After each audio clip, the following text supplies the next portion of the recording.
God, Republican lawmakers are now demanding a hearing on the Biden administration's broken promises on the pandemic, calling the president's actions, quote, a dereliction of duty. Joining me now, Kentucky Congressman James Comer.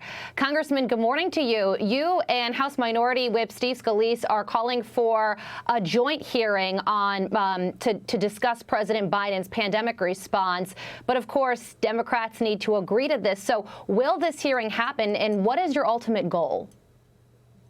Well, we hope the hearing happens. Nancy Pelosi created the COVID Select Subcommittee, which is a subcommittee of my House Oversight Committee, just to try to supposedly look into COVID issues and how the government could be better suited for response. But what we've now learned is that she really created the committee just to try to embarrass Trump, because now we have the first year of the Biden administration with respect to COVID has been marked by nothing but broken promises and overall failure. So we want to have a hearing. We haven't had Dr. Fauci or anyone from HHS or anyone testify before the Select Committee or the overall Oversight Committee. We have a lot of questions. The American people deserve answers, and we're calling to do our job and hold a hearing.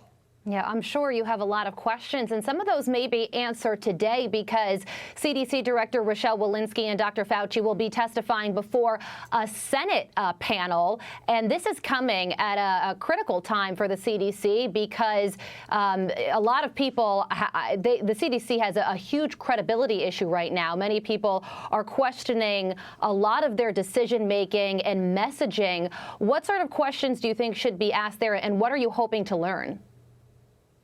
Well, through the work of the House Oversight Committee, we've been able to find some of the redacted emails from the initial stages of when COVID first came about, prior to Dr. Fauci's coming out and saying that this had to be from animal to human. There will be some questions asked in this committee that'll be a direct response of some of the work that the House Republicans have done on the House Oversight Committee. So I think the American people deserve answers. Why doesn't Joe Biden have a plan? He promised America he would have a plan. He promised America that COVID would be over with by Christmas. He promised America that we would have an abundance of testing kits. Now we know all of these are broken promises. So we need to know what the national plan is moving forward. We all had hoped that COVID would be over with by now, but now we're seeing more talk of shutdowns. We're seeing more talks of actions by teachers' unions to go back to remote learning. And this isn't what the American people want. We need to get back to normal, and we need to know what exactly is the Biden administration's plan. Well, Congressman, speaking of shutdowns, back when President Biden was just a candidate, he promised to shut down the virus. That didn't happen. But take a listen to some of his promises on the campaign trail here. As I said before, I'm not going to shut down the economy. I'm going to shut down the virus. I'll shut down the virus, not the economy. I'm not going to shut down the country, but I'm going to shut down the virus. I'm going to shut down the virus and build the economy. You know, Congressman, we're running out of time here, but really quickly, he made this promise repeatedly. It didn't happen, of course, because no one person can shut down a virus. What does this mean for polling and his legacy going forward?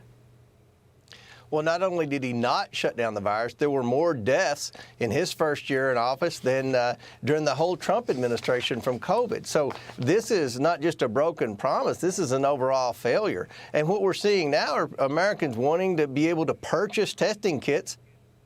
Implied during the campaign that every American would have access to testing kits for free.